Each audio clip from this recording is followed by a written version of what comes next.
भगवान शिव ने बताया मनुष्य को पूर्व जन्म का भी कर्ज चुकाना पड़ता है। एक समय की बात है, माता पार्वती ने भगवान शिव से पूछा, हे स्वामी, मैं यह जानना चाहती हूँ कि क्या पृथ्वी लोक पर मनुष्यों को पूर्व जन्म का कर्ज भी चुकाना पड़ता है, और मृत्यु के बाद मनुष्य की आत्मा अपने साथ वह कौन कौन सी चीजें हैं जो साथ लेकर जाती है, तथा उन सभी का प्रभाव मनुष्य की मृत्यु के बाद किस तरह से रहता है। भगवान शिव ने कहा, हे देवी पार्वती, आज आपने जो प्रश्न किए हैं वह समस्त मानव जाति के कल्याण हेतु अत्यंत ही महत्वपूर्ण है। यह सत्य है कि मनुष्य को अपने पूर्व जन्म का कर्ज अवश्य ही चुकाना पड़ता है, और मृत्यु के बाद भी कुछ ऐसी चीजें हैं जो आत्मा के साथ में ही रहती है, और उनका प्रभाव मनुष्य के दूसरे जन्म पर भी पड़ता है। तब माता पार्वती ने पूछा, स्वामी, वह कौन सा कर्ज होता है जो अगले जन्म में भी चुकाना पड़ता है, और वह कौन सी चीजें हैं जो अगले जन्म में भी प्रभाव डालती है। फिर भगवान शिव ने कहा, हे देवी, आज मैं आपको इसी विषय में एक कथा सुनाता हूँ। आप इस कथा को ध्यान लगाकर पूरा सुनोगी तो आपको आपके सभी प्रश्नों के उत्तर अवश्य मिल जाएंगे। आगे भगवान शिव कहते हैं, हे देवी, एक समय की बात है, मगध देश में गंगाधर नाम का एक ब्राह्मण रहता था, और उसकी पत्नी का नाम सावित्री था। वह अत्यंत गरीब घर में पैदा हुआ था, लेकिन वह बहुत ही बुद्धिमान और मेहनती था। जब वह गरीब था तब उसे धन की अधिक लालसा नहीं थी, लेकिन अपनी मेहनत के जोर पर जैसे जैसे उसके पास धन का संग्रह होने लगा, तब से वह दिन रात धन को बढ़ाने की चिंता में डूबा रहता था। उसकी पत्नी सावित्री भी धन की अत्यधिक लालची स्त्री थी।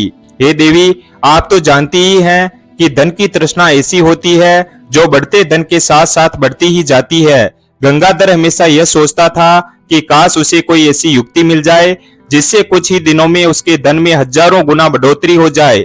पहले वह धन को चंचल और हाथ का मेल समझता था और कहता था कि धन का क्या है, वह तो हमेशा आता जाता रहता है।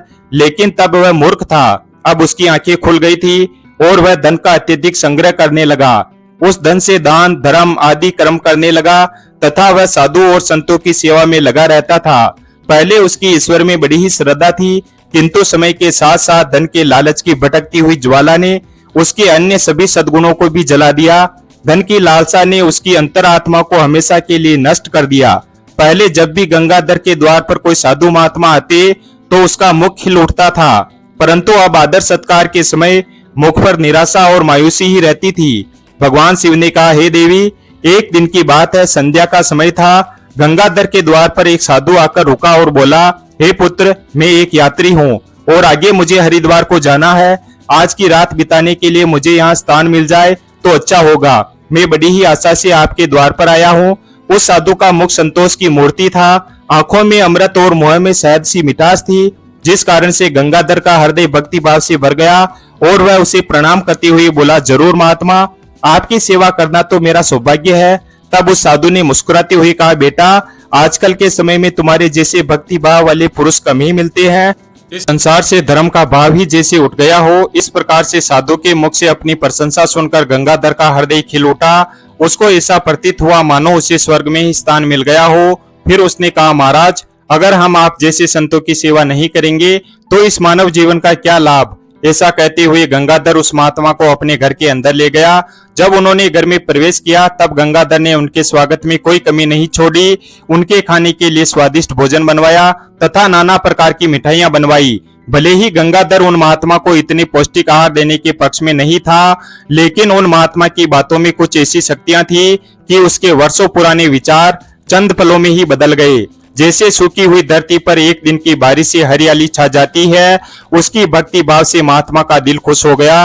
रात भर बातें होती रही, ज्ञान और भक्ति की चर्चाएं चलती रही। अंत में गंगाधर ने पूछा कि महात्मा, आप साधु कैसे बने। साधु ने हंसकर उत्तर दिया, बेटा, बुढ़ापा आ गया है, अब क्या सारी उम्र गृहस्थी में ही फंसा रहूंगा। कुछ हरि भजन भी तो करने चाहिए।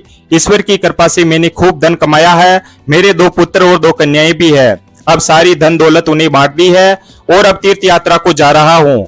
फिर कुछ समय के पश्चात गंगाधर ने साधु की तरफ देखा और पूछा, तो आपने अपना सब कुछ बच्चों को दे दिया या अपने पास भी कुछ रखा है। तभी साधु ने उत्तर दिया, बेटा, मेरे हाथ में जो ये छड़ी देख रहे हो, ये अंदर से खोखली है। इसमें मैंने 400 स्वर्ण मुद्राएं डाल रखी है। यात्रा में कभी कभी धन की आवश्यकता भी पड़ जाती है। यह कहते कहते साधु को नींद आ गई, लेकिन गंगाधर जाग रहा था और ये सारी बातें उसकी पत्नी सावित्री ने भी सुन ली थी। अब रात्रि का पहला पहर बीत गया था। वह बार बार महात्मा की छड़ी को देख रहा था और मन ही मन कुछ सोच रहा था।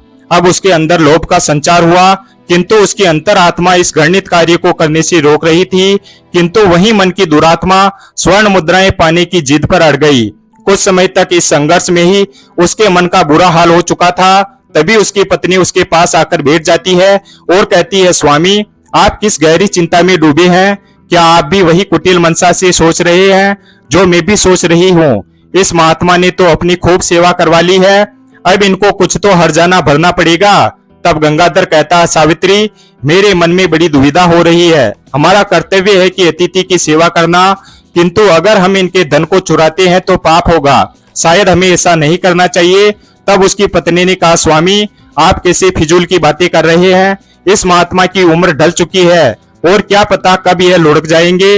वैसे भी अब यह अनाथ है और अपना अंतिम समय बिताने हेतु यात्रा पर जा रहे हैं। आप अपने मन को मत रोको और इन स्वर्ण मुद्राओं को ले लो। मुझे लगता है ईश्वर भी यही चाहते हैं, इसी कारण से यह महात्मा यहाँ पधारे हैं और जो बात सबसे गुप्त रखनी चाहिए उसे ही आपको बता दी। तब गंगाधर ने कहा, ठीक है। भगवान शिव ने कहा, हे देवी, अंततः लोभ ने धर्म को हरा दिया। गंगाधर ने कांपते हुए छड़ी उठाई। उसकी अंतरात्मा ने एक बार फिर से फड़फड़ाना शुरू किया, लेकिन लोभ ने उसे दबा दिया। तभी गंगाधर और सावित्री ने छड़ी खोली और उसमें से स्वर्ण मुद्राओं को निकाल लिया और उनकी जगह सामान्य लोहे के सिक्के भर दिए। महात्मा अगले दिन प्रातः गंगाधर और उसकी पत्नी से विनम्रता पूर्वक आज्ञा लेकर स्नान आदि करके अपनी अगली यात्रा के लिए तैयार हो गए। किंतु अभी भी गंगाधर का दिल धड़क रहा था। उसे डर था कि कहीं साधु को शक ना हो जाए। इस ख्याल से उसका चेहरा पीला पड़े जा रहा था, लेकिन महात्मा को इस बात की कोई खबर नहीं थी। वह तो हंसते हुए बातें कर रहे थे और रात की मेहमान नवाजी के लिए बार बार धन्यवाद दे रहे थे। अपितु जाते समय गंगाधर ने कहा, महात्मा, मेरे यहाँ संतान नहीं है, कृपया आप भगवान शिव से प्रार्थना करें कि उनके जैसी ही हमारे यहाँ संतान हो जाए। वैसे तो हम पापी हैं, हमारी प्रार्थनाओं का कोई असर नहीं हो सकता, किंतु आप तो महात्मा हैं, भगवान आपकी बात जरूर सुनेंगे। तभी मंद मुस्कान के साथ महात्मा ने उत्तर दिया, ये तो वही जाने, लेकिन मैं तुम्हें आशीर्वाद देता हूँ कि भगवान शिव तुम्हें आज संतान दे। इतना कहकर वह महात्मा वहां से चले गए। भगवान शिव ने कहा, हे देवी, अब जैसे गंगाधर के सिर से एक बड़ा बोझ हट गया था, उसे ऐसा लगा जैसे महात्मा के जाने के साथ ही उसके दिल से एक पत्थर हट गया हो। किंतु वे दोनों पति पत्नी इस चोरी के फल से नहीं बच सकते थे। यह बात गंगाधर की अंतरात्मा अनुभव कर रही थी, परंतु वह दोनों इस चोरी के प्रकट होने से बहुत डर रहे थे। चोरी का प्रकट होना प्रत्यक्ष था, परंतु उसका फल भविष्य के किसी पर्दे में चुपचाप छिपकर सही अवसर की प्रतीक्षा में था। हे देवी, मनुष्य वर्तमान समय के सामने भविष्य की परवाह नहीं करता है। वहीं दूसरी ओर जब वह महात्मा हरिद्वार में पहुंचे तो उनका हृदय अत्यंत प्रसन्न हो गया। वहां साधु संतों को देखकर ऐसी प्रसन्नता हुई मानो उन्हें सभी देवताओं के साक्षात दर्शन हो गए हो। फिर अगले दिन उन्होंने उस मंदिर के मुख्य रसोइये को बुलाकर कहा, महाराज, मैं यहाँ दर्शन हेतु आने वाले सभी यात्रियों के लिए अन्नदान करना चाहता हूँ। अब यही मेरी एक इच्छा बाकी है। कृपया आप मुझे बताएं कि सभी लोगों के भोजन के लिए कितना खर्च हो सकता है। तभी उस व्यक्ति ने कुछ हिसाब लगाते हुए बताया कि महाराज, इसके लिए लगभग 300 स्वर्ण मुद्राएं लग सकती है, कुछ कम तथा ज्यादा भी लग सकती है। क्या आपके पास इतना पर्याप्त धन है? साधु ने कहा, ठीक है, मैं इसका प्रबंध करता हूँ, आप बस कल के सभी कार्यक्रमों का आयोजन करो। इतना कहकर वह गंगा स्नान के लिए चले गए। फिर अगले दिन उनके कहे अनुसार उस रसोइये ने पूरा आयोजन किया। हरिद्वार के परिसर में बड़ी ही धूमधाम और खुशी के साथ अन्नदान, वस्त्रदान आदि कार्यों को संपन्न किया। वहां मौजूद सभी लोग देखकर खुशी से कहने लगे, महात्मा स्वयं गरीब होकर भी कितने उदार है। यह एक नेक दिल मनुष्य है जिसने अपना धर्म समझा और धर्म के सामने धन का मोह नहीं देखा। तब अपनी प्रशंसा सुनकर महात्मा की खुशी का कोई ठिकाना नहीं रहा। उनका हृदय आनंद से प्रसन्न हो रहा था। किंतु हे देवी, वहीं दूसरी ओर उसका भाग्य रो रहा था। जब संध्या हुई तो महात्मा ने अपने कमरे का दरवाजा बंद किया और छड़ी को खोलकर देखा तो छड़ी के अंदर लोहे के सिक्कों को देखकर उसका हृदय कांप गया। उसे ऐसा प्रतीत हुआ मानो वह कोई भयानक स्वप्न देख रहा हो। उसे अपनी आंखों पर यकीन नहीं हो रहा था। वह चाहता था कि यह स्वप्न जल्द से जल्द टूट जाए, पर यह कोई ऐसा स्वप्न नहीं था जिससे नींद खुल जाए। उसने बार बार अपनी आंखों को मलमल कर देखा, पर सिक्के वही थे। अब उस महात्मा को थोड़ी ही देर में रसोइये को हिसाब करके उसका धन लौटाना था। उसने सोचा अब क्या होगा। अपमान की छवि उसकी आंखों के सामने घूम रही थी और मन ही मन कहने लगा, हे प्रभु आप मुझे क्षमा करें। और महात्मा कांपते हुए खड़े हो गए। उन्हें अपमान का ख्याल अपमान से भी ज्यादा डरावना लग रहा था। अब उनमें इसे सहन करने की शक्ति नहीं थी। वह कुछ देर तक सोचते रहे और फिर अचानक से दरवाजा बंद कर दिया और साथ ही उम्मीद के द्वार भी बंद हो गए। महात्मा ने चारपाई की रस्सी को निकाला और उसे छत से लटका दिया। अब मौत दरवाजे पर खड़ी थी कि तभी महात्मा की अंतरात्मा ने उपदेश दिया कि यह तुम क्या कर रहे हो। आत्महत्या सबसे बड़ा निंदनीय काम है, ऐसा मत करो। परंतु निराशा ने हर तरफ से हरा कर रख दिया। महात्मा का चेहरा मृत व्यक्ति की तरह सफेद पड़ गया। उन्होंने चारपाई पर खड़े होकर अपनी गर्दन में फंदा डाला और कांपते हुए पैरों से चारपाई को ठोकर मार दी। वह महात्मा फांसी पर झूल गए और उनकी मौत हो गई। जहां सुबह बहुत ही सुखपूर्वक और शांत थी, लेकिन किसे पता था कि शाम इतनी दुखद होगी। कुछ ही समय बाद यह घटना चारों ओर फैल गई। यह सब देखकर उस रसोइये ने ही उस महात्मा का अंतिम संस्कार किया और फिर से भगवान का नाम लेकर अपने काम में लग गया। भगवान शिव ने कहा, हे देवी, महात्मा तो मर गए लेकिन उनका आशीर्वाद अभी भी जीवित था। 1 साल के भीतर ही चोर ब्राह्मण गंगाधर के घर में एक पुत्र का जन्म हुआ। इस अवसर पर गंगाधर ऐसा प्रसन्न था मानो सारे संसार का धन उसे मिल गया हो। उस दिन गंगाधर ने अपनी सारी जिंदगी की कंजूसी निकाल दी और धन को पानी की तरह बहाया। उस बालक का नाम देवदत्त रखा गया। जैसे जैसे वह आयु में बढ़ता गया, गंगाधर की कामनाएं पल्ला पसार रही थी। देवदत्त बहुत ही सुशील और भगवान का उपासक था। उसकी तीक्ष्ण बुद्धि को देखकर आश्चर्य होता था। लोग कहते थे कि यह कुल का नाम रोशन करेगा। गंगाधर यह सुनकर बड़ा खुश होता था। इसी प्रकार से 5 वर्ष बीत गए। देवदत्त शिक्षा ग्रहण करने हेतु आश्रम में गया। वहां भी उसके गुणों का विकास होने लगा। वह हमेशा अपनी कक्षा में अव्वल लाया करता था। गंगाधर यह देखकर भगवान को धन्यवाद देता था, लेकिन कभी कभी जब उसे उन महात्मा के साथ अपने दुर्व्यवहार की याद आती थी तो उसके दिल में चुभन होती और उसकी आत्मा पर एक अनजाना सा डर छा जाता था। उसे बार बार अपने ऊपर गुस्सा आता था। वह अक्सर मन ही मन दुखी होता रहता था और कहता कि मेरी बुद्धि कैसी खोटी थी, मैंने ऐसी मूर्खता क्यों की होगी। लेकिन बीता हुआ समय उसके हाथ में नहीं आ सकता था। उसने उन 400 स्वर्ण मुद्राओं को एक लाल वस्त्र में बांधकर संदूक में रख दिया और यह निश्चय किया कि वह उन महात्मा को वापस दे देगा। फिर उसने महात्मा की खोज शुरू कर दी। कई लोगों को भेजा, लेकिन वह उस महात्मा तक नहीं पहुंच सके। इतना समय बीत गया कि अब गंगाधर उस घटना को भूल गया था, परंतु वह स्वर्ण मुद्राएं अभी भी एक लाल वस्त्र में लिपटी हुई उस संदूक में पड़ी थी। भगवान शिव ने कहा, हे देवी, समय गुजरता गया और देवदत्त अब 21 वर्ष का हो गया। साथ ही उसे एक बीमारी ने जकड़ लिया और देवदत्त के इलाज में काफी धन खर्च हो रहा था। फिर एक दिन अचानक गंगाधर अपनी पत्नी सावित्री और बेटे देवदत्त के साथ हरिद्वार के लिए निकल पड़ा।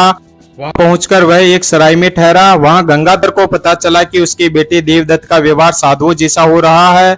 उसके अंदर वैराग्य आ रहा है। वह दिन रात साधुओं के डेरे में समय बिताता है और जब भी किसी दीन दुखी को देखता तो उनकी मदद करता था। इसे देखकर गंगाधर बहुत परेशान होता था, पर वह कुछ नहीं कर पाता था क्योंकि देवदत्त उसकी इकलौती संतान थी। फिर दूसरे दिन संध्या समय देवदत्त भजन सुनकर अपनी सराय की तरफ लौट रहा था कि रास्ते में एक बुजुर्ग आदमी उसे रोता हुआ मिला। तब देवदत्त ने आश्चर्य से पूछा, भाई रोते क्यों हो? तब वह बुजुर्ग कहने लगा, बेटा क्या कहूँ, कहते हुए लज्जा आती है। अगर तुम जानना ही चाहते हो तो सुनो, मैं गंगा जी में डूबकर अपना जीवन समाप्त करने जा रहा हूँ क्योंकि मुझे व्यापार में घाटा हुआ है और मेरे सिर पर बहुत सारा कर्ज है। देवदत्त ने कहा, अरे यह तो छोटी सी बात है। उस बुजुर्ग ने अजीबो गरीब नजरों से देवदत्त की ओर देखते हुए कहा, मुझे अपना कर्ज चुकाना है, नहीं तो मेरे पास आत्महत्या करने के अलावा कोई विकल्प ही नहीं है। फिर देवदत्त ने पूछा कि महाराज, आपको कितने धन की आवश्यकता है? कृपया आप मुझे बताइए। जब इंसान निराश होता है तब उसे हर कदम पर उम्मीद नजर आती है। उस बुजुर्ग आदमी ने हिसाब लगाकर जवाब दिया और कहा कि मेरे सिर पर लगभग 400 स्वर्ण मुद्राओं का कर्ज है। देवदत्त फिर से कुछ देर के लिए चुप रहा। फिर उसने कहा, महाराज आप चिंता मत करो, आप बस इसी गंगा के तट पर मेरी प्रतीक्षा करो। बस मैं अभी वापस आता हूँ, आपके लिए मैं कहीं से धन का संग्रह करके लाता हूँ। तब बुजुर्ग आदमी ने कहा, बेटा यहीं पास में ही मेरी एक झोंपड़ी है, तुम वहीं आ जाओ। उसी समय देवदत्त भागते हुए वापस सराय में आ पहुंचा। उसका चित्त व्याकुल था। वह चाहता था कि जितनी जल्दी हो सके बुजुर्ग आदमी का संकट दूर कर दूं। जब वह सराय पर पहुंचा तब उसके माता पिता कहीं बाहर गए हुए थे। अब देवदत्त का रास्ता साफ हो गया था। उसने संदूक पर जो ताला लगा हुआ था उसे एक पत्थर से तोड़ दिया, फिर संदूक को खंगालना शुरू कर दिया। तभी देवदत्त के हाथ में वह लाल वस्त्र आ गया। उसने उसे कांपते हाथों से खोला और उसका दिल कमल की भांति खिल उठा। उस रुमाल में पूरी 400 स्वर्ण मुद्राएं थी। यह वही सोने की मुद्राएं थी जिन्हें गंगाधर ने कभी एक महात्मा से चुराया था। जब मुद्राओं की गिनती की तो वे पूरी 400 ही निकली। देवदत्त का दिल प्रसन्नता से भर गया और उसने वह मुद्राएं अपनी जेब में डाली और वस्त्र को वापस संदूक में रख दिया तथा अति उत्साह के साथ उस बुजुर्ग आदमी के पास जा पहुंचा और उसे वह मुद्राएं दे दी। भगवान शिव ने कहा, हे देवी, आपके पहले प्रश्न के अनुसार हर व्यक्ति को पूर्व जन्म का कर्ज चुकाना ही पड़ता है। यह वही रसोइया है जो बुजुर्ग आदमी बनकर आया है, जिसने उस महात्मा का अन्नदान और भंडारे का आयोजन किया था, परंतु उनके आत्महत्या करने के कारण इसके ही धन की हानि हुई थी। और देवदत्त वही महात्मा है जो गंगाधर के घर में जन्म लेकर अपना कर्ज चुकाकर मुक्त हुआ है। हे देवी, अब आगे सुनो। होनी को कुछ और ही मंजूर था। जब देवदत्त वापस लौटा तो उसके मन में एक अनोखी शांति थी, मानो कि उसका जन्म इसी कार्य को पूर्ण करने हेतु हुआ था। अब उसकी बीमारी ने उसके ही प्राणों की आहुति ली। वहीं जब दूसरे दिन सुबह यह बात गंगाधर और सावित्री को पता चली कि उनका पुत्र मृत्यु को प्राप्त हो चुका है, तो इस दुख के कारण उनका हृदय अत्यंत पीड़ा से भर गया और निराशा के साथ उन्होंने भी अपने प्राणों को त्याग दिया। जब उन तीनों की मृत्यु हुई तो उसी रसोइये ने उनका अंतिम संस्कार किया। जब उन तीनों की आत्माओं को यमराज के दरबार में लाया गया तब यमराज ने देवदत्त को स्वर्ग में भेज दिया। वहीं दूसरी ओर गंगाधर और उसकी पत्नी को घोर नरक में डाल दिया। तत्पश्चात उन दोनों को ही अपाहिज बनाकर धरती लोक पर कुत्ते के रूप में जन्म लेकर वापस भेज दिया। जो भी मनुष्य अपने जीवन में कर्ज नहीं चुकाते हैं उसे जन्म जन्मांतर तक कष्ट भोगने पड़ते हैं। इसीलिए मनुष्य को कभी भी कर्ज को बाकी नहीं रखना चाहिए, समय रहते चुका देना चाहिए। भगवान शिव ने कहा, हे देवी, आपके दूसरे प्रश्न के अनुसार मृत्यु के पश्चात भी 5 ऐसी चीजें हैं जो शरीर का साथ नहीं छोड़ती है और मृत्यु के पश्चात भी उस आत्मा के साथ ही रह जाती है। यानी मृत्यु के पश्चात जब आत्मा दूसरे शरीर में प्रवेश करती है तो ये चीजें आत्मा के साथ उस नए शरीर में प्रवेश कर जाती है। कामना वह पहली चीज है जो मनुष्य की मृत्यु के साथ ही रहती है और अगले जन्म में भी उसके साथ रह जाती है। दूसरी है कर्म। मनुष्य इस जीवन में पुण्य कर्म और अच्छे कर्म करता है तो अगले जन्म में भी उस मनुष्य को सुख शांति और समृद्धि की प्राप्ति होती है। वहीं अगर वह मनुष्य बुरे कर्म या कुकर्म करता है तो अगले जन्म में उसे नरक रूपी जीवन व्यतीत करना पड़ता है। जिस कारण यह कहा जाता है कि कर्म की गति ऐसी होती है कि जो 7 जन्मों तक पीछा नहीं छोड़ती है। तीसरी है वासना। वासना भी कामना का ही एक प्रकार है। वासना एक ऐसी चीज मानी जाती है जिसका कोई भी अंत नहीं है। मृत्यु की चौखट पर आए हुए लोग भी वासना से मुक्त नहीं हो पाते हैं। इस सांसारिक सुख की चाहत और काम की इच्छा वासना कहलाती है। मन, शांति और ज्ञान ही एकमात्र वस्तु है जो वासना से मुक्ति दिलवा सकते हैं। चौथी है समृद्धि या ज्ञान। बुद्धिमान मनुष्य हमेशा ही बुद्धिमान और विवेकशील रहते हैं, जिस कारण से उन्हें जल्दी मुक्ति की प्राप्ति होती है। और 5वीं बात है कर्ज। कर्ज एक ऐसी चीज है जो मनुष्य के मरने के बाद भी उसका पीछा नहीं छोड़ती है। अगर किसी से कर्ज लिया है तो उसे मरने से पहले जरूर चुका देना चाहिए। लिया गया कर्ज और दिया गया कर्ज जन्म जन्मांतर तक उस मनुष्य के साथ ही रहता है। अगर कोई मनुष्य कर्ज लेकर मरता है तो उसका कर्ज परलोक में वापस मांगा जाता है, साथ ही उसे अपने कर्ज की सजा भी दी जाती है। इतना ही नहीं, पुनर्जन्म में उस कर्ज के भरण के तौर पर उस मनुष्य के शरीर से किसी भी हिस्से को अपंग या अपाहिज बना दिया जाता है। वीडियो अगर पसंद आया हो तो वीडियो को लाइक और हमारे चैनल शिवभक्त को सब्सक्राइब करें और अपने दोस्तों के साथ शेयर करें। धन्यवाद। और कमेंट बॉक्स में हर हर महादेव अवश्य